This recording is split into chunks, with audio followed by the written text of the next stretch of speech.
Hi everyone, and welcome to this special episode of the Luxury Hotel. Now, this is going to be a quick summary of the base, a bit of a base tour, based on my Luxury Hotel run, which I streamed live on Twitch, and all the VODs are available on YouTube. But that run ended up being 90 episodes long, so for those of you who maybe don't want to watch the entire thing, but just want a quick summary, then I thought I'd do a bit of a base tour with this video. So I'm going to jump straight in, and we're going to have a quick look through the base. And to quickly explain the idea here, I've made a luxury hotel which was meant to house all of my subscribers and Patreon supporters, which weren't that many when I started, but then I ended up with lots as I did the run. So the base grew to an absolutely huge number. So originally when we started there were about 20, and then we ended up with 130, which kind of went a bit nuts. Now the idea of course is they're going to live in luxury, so that means they've got all of the recreational buildings, they got all of everything they need, the best food, so frost burgers, huge decor, and just the best base that we could possibly do that would look nice as well as being super functional. And then using Caretaker to do all the tasks that we couldn't automate, like ranching, cooking, that kind of thing. And then our guest dupes wouldn't have to do anything. They could live entirely in luxury and just chill. So this is the main base, and as you can see, it's shaped like a mushroom, which you can probably guess why. Now, this is actually based in 5 different areas. So there's 5 kind of towers here, and these are made up of bedrooms and bathrooms. Each one, of course, with a luxury bed, 2 paintings, one of which has to be a fungus, of course. And then we have toilet, sink, and shower in every single room with a view to space. They do kind of look like they're looking into each other, but we're going to pretend that there's a third dimension and that actually they look into space. Now, these are pretty cool. They're all pretty standard, although some of my lovely subscribers did ask for specific requirements. For example, here, Badger Eat Peanuts wanted some pixel packs in his room instead, so that's just one example. And just for some more examples, they've ever wanted some Grub statues, CZ Mate wanted some Body Buds, and even Cuddle Pips there for Das Mitch. So everyone got what they requested, otherwise they got a very nice living area. And just zooming back out a bit, all the middle area is kind of all the recreation, food, all of the necessary bits. I'm going to start off just down in the bottom here. As you can see, we've got a lot of kitchen areas. So we've got our electric grills and gas ranges. That's for producing all of the frost burgers. And that gets shipped up into the infinite food storage, which is over here. Currently, we've got 10 million calories, of which half of that is frost buns, and then 3.3 million frost burgers. So doing quite well on that front. We then also have the clothing bits down here. So clothing refashionator, every dupe got the snazzy suits of different types. So that gives an extra decor boost for everyone. Just a random hydrogen event sitting in there. And of course also down here we have nature reserves with cuddle pips in, just for them to pass through to get some extra morale. We threw that around. Then we're going to go up the main tower, which I think is pretty cool. Obviously we've got the dining rooms here. These are all great halls of course, with the phones and the paintings.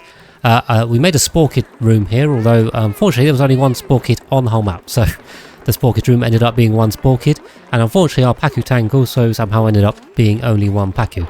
I did start with 8, but I ended up with 1 somehow. Then moving on up, we've got some more recreation rooms, some dupe boxes here that the dupes are loving there. Our fungus room, which again serves really no purpose. These are very bad quality. But we did that anyway, and of course we've got thimble reeds and cuddle pip ranches. These are for the dupes to go in if they want, but also to breed the cuddle pips for the rest of the base. Then we've got an azure bug ranch over here that just produces them for the base and for this room. Got to be a little bit careful on the radiation in the Spaced Out DLC, but the decor is pretty nice. And of course next to our giant monument on the right, we've got wind tunnels going. You can see dupes are enjoying that. The juicer as well. Now it really took quite a long time to get this juicer going, as you'll see when we get to the wild farms. The amount of food you need to make to actually run this thing is a bit insane, but we finally did it. That took quite a long time, so good achievement there. We also have an espresso machine, of course, so dupes can have coffee or juice, whatever they like, as well as soda. Soda fountains are also being available over there.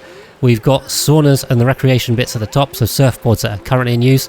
The saunas are quite popular, and kind of our pièce de résistance really. At the top we have beach chairs on a sandy beach, although we did accidentally get some glass in here.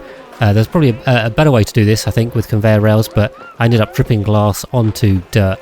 Not the best way, but it worked. And of course it's being lit by sunlight, so they can sunbathe in the sun, the actual sun, not a fake lamp. So that's all looking pretty cool. And we've got our meteor blaster on the top there, just protecting things as well. Looking at the left-hand side of the base, we've got our Gassy Moos in the corner, and now really these only serve one purpose, which was to make brackine, just to go in the water cooler. So we get an extra +1 morale. That's how much morale we went for here. So Gassy Moos just to make a little bit for them, and then some more meteor blaster protection. We've got rockets over here as well. We did a bit of space exploring just to grab some bits that we needed. For example, the Gassy Moos, some shove folds, and a bit of thermium too. Also, just to point out as well, inside the Adios 14 here, I did jailbreak this rocket, so it's the first time I've ever done it. But using liquid uranium, we were able to melt the walls of the normal interior and then build out bigger, as you can see. This is a really good way of going out exploring with pretty much everything you could think of that would last for ages in here. So that was pretty cool doing that for a first time. Then just continuing down on the left side, we've got our liquid chlorine set up here. So this is being cooled with a petroleum loop and then sent up to the plants up above. And then going back down, we can kind of see on the corner of the base, we have all of our Atmo suits. Now, we did have to have our guests build the hotel, unfortunately, because it would have taken far too long if we just had them sit around doing nothing. So that's why we've got all of this access, which we used very extensively. Then just a little spom under here, feeding the suits particularly. And on the topic of spoms, on the right-hand side is where we fed most of our base from. So we have 4 separate full Rodriguez's here, pumping out a whole load of gas pipes that then go all the way up the base and feed oxygen to our dupes. I think it's doing overall not a bad job. You see oxygen's quite good, except for in the spore kid room, of course, but everywhere else is pretty well oxygenated, so no problems with that. That definitely worked very well. And then a bit of cooling as well, just going on. We're cooling the oxygen coming in rather than the base itself. A quick look at the liquid pipes. Most of this is to do with bathrooms, of course, so we're feeding the bathrooms and doing a loop there. And then the rest of the water is just going across to the spoms themselves and a bit of cooling over there. Back down on the left side of the base then, we have some of our water sources, some of our cool steam vents, salt water guys as well, feeding into the water for the electrolyzers, of course, providing oxygen. And then, as you can see, we've got our lovely shove vole ranches here. These are minimum feed shove vole ranches, so they're producing a whole lot of meat for the entire colony. Of course, turning that into barbecue and then into frost burgers, so a great source of meat over here as well. Then just rolling on down from the shove voles, we've got some of our infinite storages here. So in here we've got our hydrogen storage, which we didn't use too much of, but we got a couple of kilograms in there. And then some natural gas as well, a couple of tons per tile in there too. And then into the water storage, we've got a couple of tons per tile of the water here, which probably isn't that much. Could really do with building this up, but still a good supply. And then kind of feeding the rest of the base from here as well, just to make sure we're all sorted. Then just zooming out and rolling on down below the storages, you see we've got lots of wild farms. Now I spent a lot of time doing wild farming because we love doing that, it's sustainable. Now this left side brick is just for the juicer. So like I mentioned earlier, the amount of food you need to run the juicer constantly, I did the maths, is insane. So this is wild planted mealwood for the meal lice. Then the bristle blossoms for the bristleberry just below. And then we've got the mushrooms over here too. So all of this is needed to run one juicer constantly, which is a little bit insane, but there you go. We did it. It took a while. And then running over to the right-hand side, we've got more wild farms, including thimble-reed farms. This was very useful in helping our suit maintenance out. And below that, of course, we have the sleet wheat and the lettuce for the frost burgers. So less actually required for the food than we did for the juicer, which is a little bit insane, but there you go. Either way, it took quite a while to wild plant all of that. And on the right side, we've also got the pinch of pepper nuts. These are coming for the espresso machine, of course. We didn't actually manage to finish this because we didn't have enough seeds, and we were slowly working our way there, but ended up having to cool the run before we got there. But we can use the espresso machine, so kind of a success, even though we didn't quite finish it. Continuing on the base tour then, I'm going to roll just down to the bottom because we did tame some oil wells here. We have 3 of them tamed, 2 on the left, 1 on the right. And of course, these are bringing oil up the map over to the right hand side into our lovely petroleum boiler, which caused us quite a lot of issues, as you can see by the petroleum that's sitting where it shouldn't be. But this did work somewhat reliably, so great power source for the base. We set that up and got that working. And of course, that's feeding our industrial brick over here too. So we've got our petroleum generators, our slickster ranches. Again, these are providing extra meat, topped up with the shove foals, of course, as well as dealing with all of our industry stuff. Our glass forges are over here. A blast shot maker as well, that's sending the blast shot up to the top. Molecular forge, that kind of thing. All nice and self-contained down here as well. But zooming out, that kind of covers everything. So I did want to quickly have a run through the overlays just to have a look at the planetoid. Of course, on the oxygen front, we're looking pretty good, especially in the base area. Not so much below, but of course this is all Atmo suited anyway, but everyone can breathe nicely in there as well. A quick look at the power. We've got our main power spine that runs down the height of the map here, and then of course that splits off with transformers left and right where we need it. Also serves the bottom, and our industrial brick, which also has its own kind of mini spine. In terms of powering the base, we had to use a lot of transformers, particularly just to power the recreation stuff, because they take so much power, so that runs fairly neatly up there as well. I'm going to quickly jump into the temperature overlay, and the map is looking quite hot, but you might be able to tell this was actually a Rime planetoid that I started on. The untouched areas are fairly cold, but the rest of it is looking pretty hot, so you might not even be able to tell this was Rime anymore based on how hot it was. But we definitely heated it up during our playthrough. On the pipe front, of course, we've got our main buses coming through here, so try and keep this neat. I definitely dedicated an episode or two just to tidying up pipes, but our water goes up and down depending on where we need it. We've got the petroleum going up and the oil going across, and yeah, through the base, of course, we've got the toilets and then a bit of a cooling loop up here. This is just cooling the meteor blasters as well. Having a quick look into the pipe overlay for the gas pipes. The SPOMs obviously are the main bit.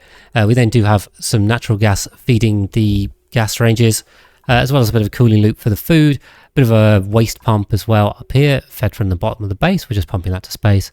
And then some chlorine as well coming through to the chlorine condenser from the second planetoid, which we'll have a look at very shortly.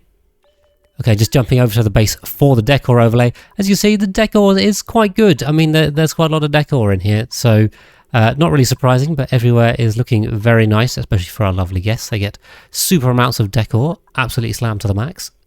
And I've just jumped down into the plants overlay. Of course, you can have a quick look at all of the wild planting there, which took quite a while, like I said, but definitely worth it in the end, providing us lots of sustainable resources for everything we need. And then quickly into the room overlay. Obviously, you can see our ranches down here, but of course, the base as well is looking very nice with all our private bedroom, washroom, and our great hall, recreation rooms, that kind of thing. Everything, nature reserves, full morale, of course, looking very nice in here. Everything lovely.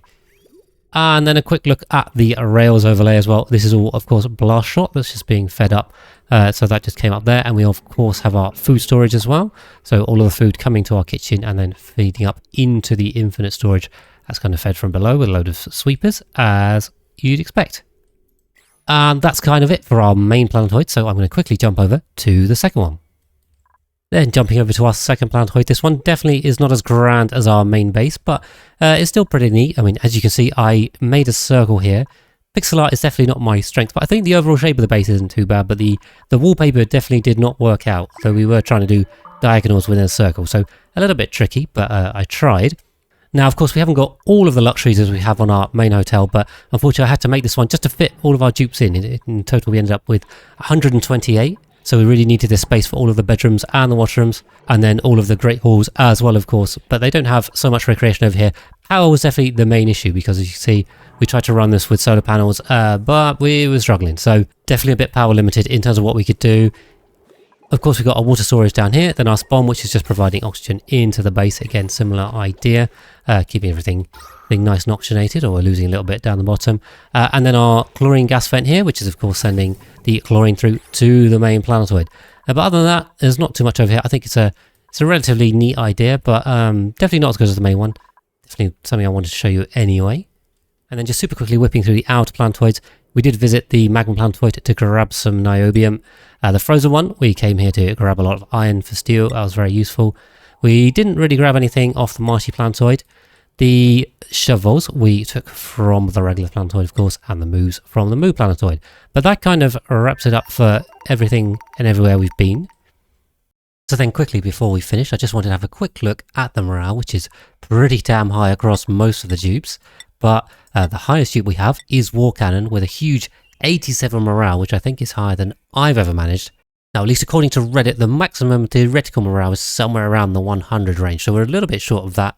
But either way, I'm quite happy with that. I think that's a really good achievement right there. So overall, this was a really fun series, and a huge thanks to everyone that watched along with me. I really hope you enjoyed it, and we definitely did some cool stuff on this run that we haven't done before, so that's always great. And of course, I'd love to know what you think of this base. Are there any cool ideas that you might want to copy? What could I have done differently? What could I have done better? But either way, that's everything I've got for you. So I hope you enjoyed this quick run through as well as the series. So thanks for watching, and hopefully I'll see you in the next one.